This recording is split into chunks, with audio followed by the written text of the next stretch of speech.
అందరికీ హాయ్ అండి. Welcome to our channel cooking with Raji. ఈరోజు మనం మిగిలిపోయిన ఇడ్లీ పిండి ఉంటుంది కదండి, లాస్ట్కి వచ్చిన ఇడ్లీలు కొంచెం గట్టిగా ఉంటాయి కదండి, ఆ పిండితో మనం టేస్టీగా ఎలా పునుగులు వేసుకోవాలో చూద్దామండి. ఇవి చాలా టేస్టీగా ఉంటాయండి, హెల్త్కి కూడా మంచిదండి. పిల్లలు ఈవినింగ్ టైంలో స్నాక్స్ కింద వీటిని మనం వేసుకోవచ్చండి.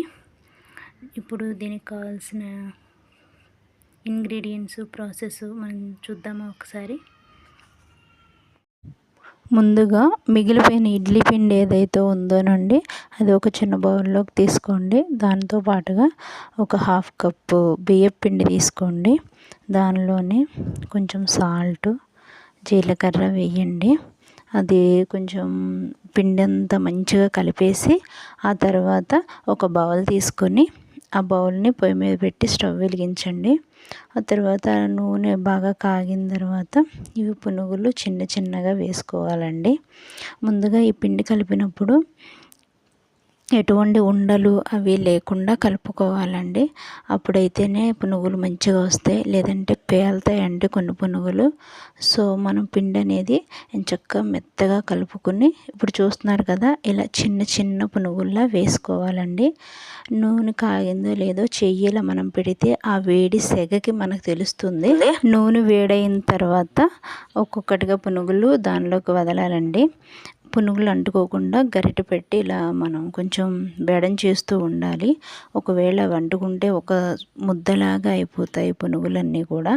సో మనం వాటిని విడదీసి మంచిగా ఫ్రై చేసుకోవాలండి. ఈ ఫ్రై చేసుకున్నటువంటి పునుగుల్ని బ్రౌన్ కలర్ వచ్చే వరకు కూడా మనం ఫ్రై చేయాలండి. ఇవి మనం ఎంత దగ్గరగా ఉండి గరిటెతో నిదానంగా తిప్పుతూ ఉంటామో అవి అంత మంచి బ్రౌన్ కలర్లో వస్తాయన్నమాట. లేదు అంటే వన్ సైడ్ బాగా కలరిష్గా రావటం, ఒక సైడ్ ఏమో కలర్ తక్కువగా రావటం అనేది జరుగుతుంది. ఇప్పుడు చూసారు కదా, ఇవి పునుగులు వేగిపోయినాయండి. నిదానంగా మనం వాటిని బయటికి తీసేసుకుందాము. ఇవి బయటికి తీసేసుకున్న తర్వాత ఒక జల్లెడలోకి తీసుకుంటే ఆయిల్ మొత్తం పోతుంది. తర్వాత ఆయిల్ అంతా డ్రై అవుతుందండి. డ్రై అయిన తర్వాత ఈ పునుగులను మనం ప్లేట్లోకి సర్వ్ చేసుకోవచ్చు. చూసారు కదండి, నీ టేస్టీ టేస్టీ పునుగులు. ఇంతేనండి. ఈ వీడియో కనుక నచ్చినట్లయితేనండి ప్లీజ్ అండి సబ్స్క్రైబ్ చేయండి, షేర్ చేయండి, లైక్ చేయండి. మీ లైక్ నాకు ఎంతో విలువైంది. థ్యాంక్ యూ అండి.